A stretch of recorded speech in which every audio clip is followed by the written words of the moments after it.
आज हम एक ऐसे रहस्य की गहराइयों में उतरने वाले हैं जहां पौराणिक कथाएं, विज्ञान और इतिहास सब एक हो जाते हैं।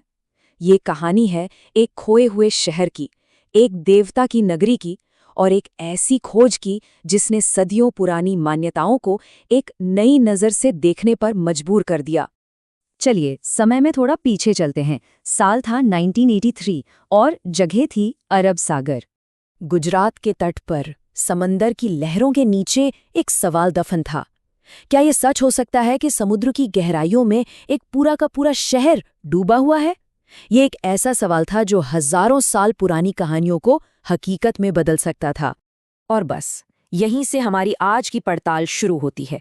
एक ऐसा रहस्य जो अचानक फिर से सतह पर आ गया। ये वो खोज थी जिसने हमारे इतिहास की समझ को ही चुनौती दे डाली। तो हुआ यूं कि भारतीय पुरातत्वविदों की एक टीम अपने डाइविंग गियर के साथ गुजरात के तट से दूर समुद्र में उतरती है और पानी के नीचे उन्हें जो मिला वो सच में अविश्वसनीय था। रेत और चट्टानों के बीच उन्हें कुछ ऐसा दिखा जो कुदरती नहीं लग रहा था। बड़ी बड़ी चट्टानी संरचनाएं, ऊंची ऊंची दीवारें, ऐसा लगा मानो हजारों साल पुरानी कोई कहानी समुद्र की गहराइयों से झांक रही हो। और सबके दिमाग में सिर्फ एक ही सवाल गूंज रहा था, क्या ये वही कृष्ण की द्वारका नगरी है? अब इस खोज के मायने समझने के लिए हमें वक्त में बहुत पीछे जाना होगा, कृष्ण के उस सोने के शहर की कहानी में, जिसके बारे में कहा जाता है कि उसे खुद देवताओं ने बनाया था। पुराणों में जो लिखा है उसके हिसाब से ये कोई आम शहर तो बिल्कुल नहीं था। कहते हैं कि भगवान कृष्ण ने समुद्र देव से 12 योजन जमीन मांगी थी, मतलब आज के हिसाब से करीब 100 किलोमीटर जमीन, और इस पर देवताओं के आर्किटेक्ट विश्वकर्मा ने एक शानदार शहर बसाया। जरा सोचिए, 9 लाख से भी ज्यादा आलीशान महल, जिनकी दीवारें सोने की, फर्श चांदी के और सब कुछ हीरे मोतियों से जड़ा हुआ। ये शहर इतना आधुनिक और सुनियोजित था कि इसमें एक बड़ा बंदरगाह और जबरदस्त सिंचाई की व्यवस्था भी थी। मतलब उस जमाने के लिए तो ये किसी चमत्कार से कम नहीं था। लेकिन जहां इतनी भव्यता होती है वहां विनाश भी कहीं आसपास ही इंतजार कर रहा होता है।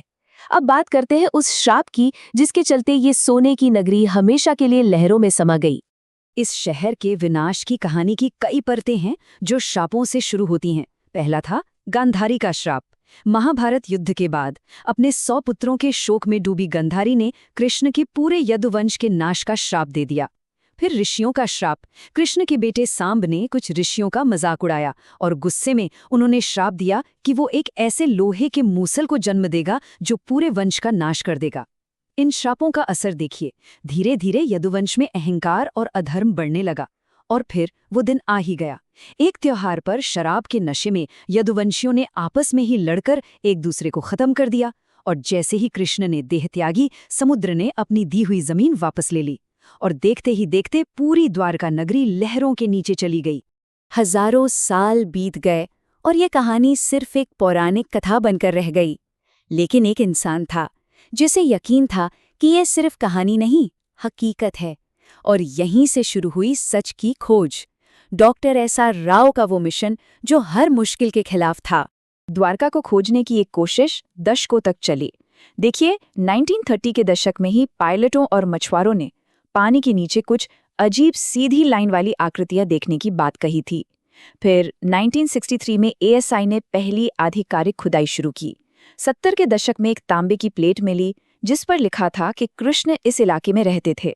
और फिर आया वो दौर। 1979 से 1992 के बीच डॉक्टर एसआर राव ने एक के बाद एक पूरे 12 अभियान चलाए। उनका विश्वास पक्का था कि ये कथा नहीं, इतिहास है। डॉक्टर राव का नजरिया बहुत साफ था। उन्होंने कहा था, मैं धर्म ग्रंथों को सिर्फ धार्मिक किताबें नहीं बल्कि ऐतिहासिक दस्तावेज मानता हूँ। और यही सोच उनकी खोज की नींव बनी। उनका मानना था कि अगर रोम और एथेंस जैसे प्राचीन शहरों की खुदाई हो सकती है तो द्वारका की क्यों नहीं। और इसी सोच ने एक पौराणिक कथा को विज्ञान के दायरे में लाकर खड़ा कर दिया। तो चलिए अब देखते हैं कि मॉडर्न टेक्नोलॉजी ने समंदर के नीचे आखिर क्या क्या खोज निकाला। सबूत जो मिले वो वाकई चौंकाने वाले थे। समुद्र तल से लगभग 30 मीटर नीचे आधे किलोमीटर से भी ज्यादा लंबी एक 560 मीटर की पत्थर की दीवार मिली। 30 से ज्यादा बड़े बड़े पत्थर के खंभे जो किसी विशाल इमारत का हिस्सा रहे होंगे। ऐसे लंगर मिले जो साबित करते थे कि यहाँ कभी एक बहुत बड़ा बंदरगाह था, और इनमें 3 छेद वाले एडवांस्ड एंकर भी शामिल थे। साथ ही पुराने मिट्टी के बर्तन, मोहरें और धातु की चीजें भी मिली। ये सब मिलकर एक ही तरफ इशारा कर रहे थे कि यहाँ एक सुनियोजित शहर था। लेकिन सबसे ज्यादा हैरान करने वाली खोज तो कार्बन डेटिंग के नतीजों से हुई। समंदर से मिली एक कलाकृति, जानते हैं कितनी पुरानी निकली? पूरे 9000 साल पुरानी। ये तारीख इतनी ज्यादा जरूरी इसलिए है क्योंकि ये द्वारका को हड़प्पा सभ्यता से भी हजारों साल पुराना बना देती है। ये एक ऐसी खोज है जो भारत के इतिहास की पूरी टाइमलाइन को बदलने की ताकत रखती है। ये बताती है कि उस दौर में भी यहाँ एक बहुत उन्नत सभ्यता मौजूद थी। तो सवाल ये है कि आखिर द्वारका डूबी कैसे? यहीं आकर कहानी और विज्ञान एक बहुत दिलचस्प मोड़ पर मिलते हैं। पौराणिक कथा कहती है कि ये कृष्ण की मृत्यु के बाद एक श्राप की वजह से हुआ। वहीं वैज्ञानिक सिद्धांत ये कहता है कि समुद्र के लेवल में अचानक और बहुत तेजी से बढ़ोतरी हुई, शायद किसी भयंकर सुनामी या किसी और बड़ी भूवैज्ञानिक घटना के कारण। और यहीं पर, इसी मोड़ पर आके, हजारों साल पुरानी कथा और आज की वास्तविकता, आस्था और विज्ञान एक हो जाते हैं। इस ऐतिहासिक खोज को अभी हाल ही में एक नया मोड़ मिला है। इसी साल 25 फरवरी 2024 को प्रधानमंत्री नरेंद्र मोदी ने खुद उस जगह पर गोता लगाया और पानी में डूबे उन खंडरों को मोरपंख अर्पित किया। ये एक बहुत ही प्रतीकात्मक क्षण था जिसने इस विरासत को एक बार फिर से पूरी दुनिया के सामने ला दिया। तो कुल मिलाकर नतीजा बहुत दमदार है। एक महान शहर सच में मौजूद था, और वो शहर समुद्र के अचानक बढ़ने से खत्म हो गया, ठीक वैसे ही जैसे हजारों साल पुरानी कहानियों में बताया गया था। विज्ञान ने ये बताया कि शहर कैसे डूबा, समुद्र का स्तर बढ़ने से, और पौराणिक कथाओं ने बताया कि क्यों डूबा, एक श्राप के कारण। कमाल की बात है कि दोनों ने एक ही विनाशकारी घटना का जिक्र किया। ये पूरी कहानी हमें सिखाती है कि कुछ कहानियां कभी खत्म नहीं होती, वो बस सही वक्त का इंतजार करती है फिर से जगाए जाने का। द्वारिका की कहानी हमें याद दिलाती है कि सत्य और संस्कृति को कभी भुलाया नहीं जा सकता, चाहे वो समंदर की कितनी भी गहराइयों में क्यों न छुपे हों।